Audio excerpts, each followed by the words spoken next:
Kapan ingin membuat video podcast yang bertema tentang kebinekaan dengan narasumber Bobi Johan dengan alamat Jalan Pabuaran, Cibinong, Bogor. Dan sebelumnya kami ingin memperkenalkan kelompok kami terlebih dahulu. Dan nama saya Fadil Muhammad Haikal. Saya Didier Saputra. Saya Gilang Maulana. Untuk selanjutnya kita langsung ke narasumber. Baik, di sini saya telah bersama narasumber yang bernama Bobi Johan selaku tokoh masyarakat dan juga salah satu Ketua Karang Taruna di RT 09. Baik, saya akan mengajukan beberapa pertanyaan tentang kebinekaan. Yang pertama, apa itu kerukunan agama? Baik, terima kasih sebelumnya atas waktunya juga kepada saya. Perkenalkan, nama saya Bobi Johan, yang dimana ini saya sebagai Ketua Karang Taruna, mohon maaf. Terima kasih juga kepada teman-teman semua yang sudah menempatkan atau memberi waktu saya kepada Bangka ya?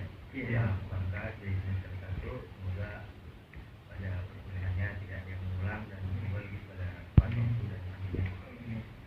Menurut saya kebinekaan ya cara kembali ya. Kebinekaan itu menurut saya suatu kalimat yang dimana banyak arti dalam kalimat tersebut. Yang pertama, kebinekaan. Dalam negara kita pun bineka itu berbeda-beda tetapi tetap satu jua. Kembali kepada kalimat bineka tersebut yang dimana dari agama, ras, suku harus saling toleransi, harus saling menghargai sesama kita antar umat manusia, umat beragama, umat misal dari Jawa, dari Sunda, dari Maluku atau segala macam, kita ya harus menghargai, dimana kita pun punya hati, punya perasaan. Gak bisa kita ngomongin orang yang dimana dalam agama pun sudah tertuang gak boleh julid, gak boleh ngomongin orang, pun sudah tertuang dosa dan ganjarannya. Begitu menurut saya. Bineka itu kembali dari sejarah, yaitu saling toleransi, tolong menolong dan menghargai antara ras, agama dan suku. Baik, untuk selanjutnya, apa upaya yang dapat kita lakukan apabila kesalahpahaman antara agama, suku, dan ras? Apa yang kita lakukan? Apa upaya yang dapat kita lakukan apabila kesalahpahaman antara agama, suku, dan ras? Kembali yang tadi saya sudah sebutkan, kita harus menghargai antar agama kita dengan agama lain. Misal di dalam satu RT atau dalam satu lingkungan tetangga kita, agamanya Kristen, agama saya Islam. Gak mungkin dong kita sama aja jalan gak mungkin. Kita di situ harus menghargai dimanapun dia punya perasaan. Misal dia punya keadaan yang menurut kita haram atau najis, ya kita agak berjaga jarak. Dia pun sudah mengetahui kalau kita agama Islam seperti itu. Juga dimana toleransi atau tolong menolong pun tidak ada batasnya. Kalau beliau tetangga kita yang berbeda agama, suku dan ras tersebut minta tolong, kita pun harus membantu.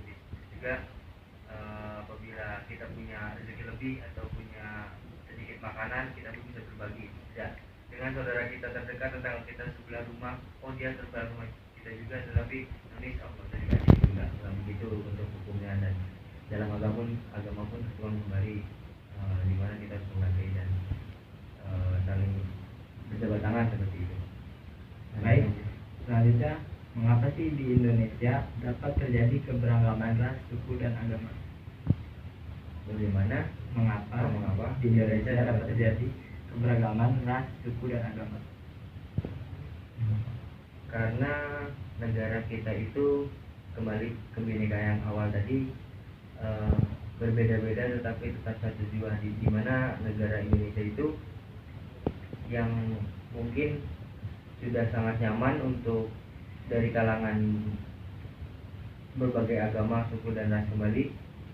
Mungkin di Indonesia itu kan terdiri dari dua iklim cuaca hujan dan cuaca panas, yang dimana kita sebagai orang Indonesia yang berkulit sawo matang pun sangat nyaman gitu. Terus juga negara kita itu berlandaskan negara berkembang, yang dimana kayu ditanam pun jadi makanan atau batu disusun menjadi rumah, mungkin seperti itu.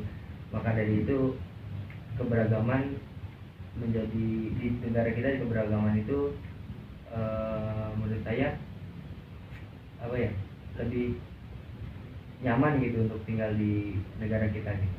Banyak faktornya. Baik, menurut Anda apakah kesalahpahaman antara agama, ras, dan suku sering terjadi di Indonesia? Kalau menurut saya pribadi yang saya tangkap dan saya pernah lihat, untuk kesalahpahaman yang terjadi ini hoax di mana-mana. Contoh, agama Islam mendapat omongan yang tidak enak dari agama lain, padahal faktanya tidak seperti itu, yang dimana dasarnya itu sosial media. Terus juga omongan-omongan dari tetangga-tetangga, katanya ini loh, gitu. Terus juga kejahatan itu menandakan kejahatan itu orang yang melakukan kejahatan itu berpakaian atau mencerminkan dari agama tersebut, suatu agama tersebut. Contoh amit-amit yang teroris, mereka kan bercadar atau memakai turban segala macam, itu kan menjadi membuat agama Islam jelek. Nah, mungkin dari hoax, ya, dari hoax yang ada di sosial media itu sendiri, dari agama lain mungkin yang hanya mengkonfirmasi atau menanyakan, tetapi tanggapan kita atau respon kita malah membuat menjadi keruh suasana seperti itu. Pokoknya dari hoax dan omongan-omongan yang faktanya begini, tapi yang diomongin tidak begitu gitu, tidak sesuai dengan fakta yang ada gitu.